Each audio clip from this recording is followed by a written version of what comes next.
উল্লেখ কৰিছে। গহনাৰ দোকানত কাম কৰি থকাৰ অৱস্থাতে সংঘটিত হৈছিল মাৰপিট।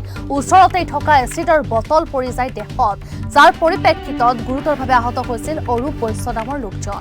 সম্প্ৰতি অৰূপ বৈশ্য নামৰ লোকজনক GMCHত ইতিমধ্যেই ভৰ্তি কৰোৱা হৈছে।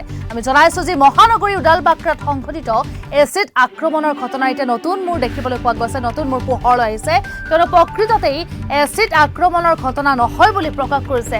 এয়া যেন পৰিয়াল কেন্দ্ৰিক সংঘাতৰ পিছতেই এনে ঘটনা সংঘটিত হৈছিল। কিয়নো গহনাৰ দোকানত কাম কৰি থকাৰ অৱস্থাতেই সংঘটিত হৈছিল প্ৰথমে মাৰপিট, তাৰ পাছতেই এনেদৰে ওচৰতে থকা এচিডৰ বটলটো গাত পৰি যাৰ পৰিপ্ৰেক্ষিতত গুৰুতৰভাৱে আঘাতপ্ৰাপ্ত হৈ পৰিছিল অৰূপ বৈশ্য নামৰ এগৰাকী লোক। ইতিমধ্যেই সম্প্ৰতি অৱশ্যে অৰূপ বৈশ্যক গুৱাহাটী চিকিৎসা মহাবিদ্যালয়লৈ প্ৰেৰণ কৰা দেখিবলৈ পোৱা গৈছিল, যিহেতু গুৰুতৰভাৱে আঘাতপ্ৰাপ্ত হৈছিল। এচিড পৰি যোৱাৰ পৰিপ্ৰেক্ষিততেই আঘাতপ্ৰাপ্ত হৈ পৰিছিল অৰূপ বৈশ্য নামৰ এগৰাকী লোক, আৰু তাৰ পাছতেই ততাতয়াকৈ অৰূপ বৈশ্যক গুৱাহাটী চিকিৎসা মহাবিদ্যালয়লৈ প্ৰেৰণ কৰা হৈছে। কিন্তু এই যি নতুন ঘটনাৰ মূৰ দেখিবলৈ পোৱা গৈছে, নতুন ৰহস্য পোহৰলৈ আহিছে। এই উদালবাক্ৰাত যে সংঘটিত হৈছিল এচিড আক্ৰমণৰ ঘটনা, এই ঘটনা প্ৰকৃততেই আক্ৰমণ আচলতে কৰা হোৱা নাছিল বুলি জনাইছে বা সংঘটিত হৈছিল যি ঘটনা, সেয়া মাৰপিটৰ পাছতেই কাষতেই থকা এচিডৰ বটলটো গাত পৰি যোৱাৰ ফলতেই এনেদৰেই আঘাতপ্ৰাপ্ত হৈ পৰিছিল লোকগৰাকী, আৰু যাৰ পৰিপ্ৰেক্ষিতত ততাতয়াকৈ এগৰাকী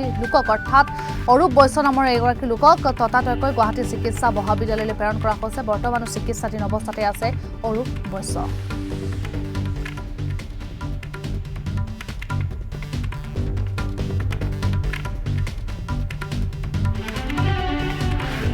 ইয়াতে কাম কৰি আছোঁ, শুনামতে ইফালে পূৰা মানুহজন ভিৰ হৈ গৈছে। আমি চালোঁ যে কি হৈছে, তো শুনা পাইছোঁ চালাই ভিনিক এচিড ঢালি মুখত মানুহৰ মুখত আৰু শুনা পাইছোঁ আৰু চাওঁ যে পুলিচবিলাক আহিলে, আহি কেনে তাক ধৰি লৈ গ'ল। কাক ধৰি লৈ গ'ল? তাৰ যোনে মানে এচিড মাৰিছে তাক লৈ গৈছে। নামটো জানে নেকি? না গম নাপাওঁ, আমিতো ইয়াতে ৰাস্তাত ম'ম' বিক্ৰী কৰি থাকোঁ না। আৰু এনে যাক মানে হেৰি এচিড ঢালিছে তাৰ মুখতে আৰু মানে দেখাতে ম'ম' চম' লয়, সেইটোৱে চিনাকি আৰু ঘৰত প্ৰব্লেম, সিহঁতৰ হাজবেণ্ড ৱাইফৰ প্ৰব্লেম, তো নিজৰ ঘৰত প্ৰব্লেম এইবিলাক ইমান এটা গম নাপাওঁ। আপুনি যেতিয়া দীৰ্ঘদিনৰ পৰা ইয়াতে দোকান দি আছে, আগতো এনেকুৱা কাজিয়া লাগিছিল? নাই ইমান শুনা এইবিলাক আগতো নাজানো। এনে মানুহজন যোনে আছে অকণমান মানে মদ চদ খাই থাকে আৰু কিবা কিবি আৰু বকি থাকে, সিহঁতৰ ঘৰৰ প্ৰব্লেম এইবিলাক আমাক চক দি কেনে লাভ নাই। আজি মানে হঠাৎ মানে এইবিলাক শুনা পালোঁ যে এনেকুৱা হৈছে, আমিও চালোঁ, পুলিচ আহি গৈছে, আহাৰ পিছত ধৰি লৈ গ'ল আৰু ঠাইখিনি কি?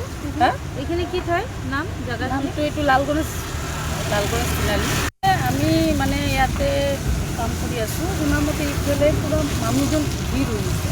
আমি চালোঁ যে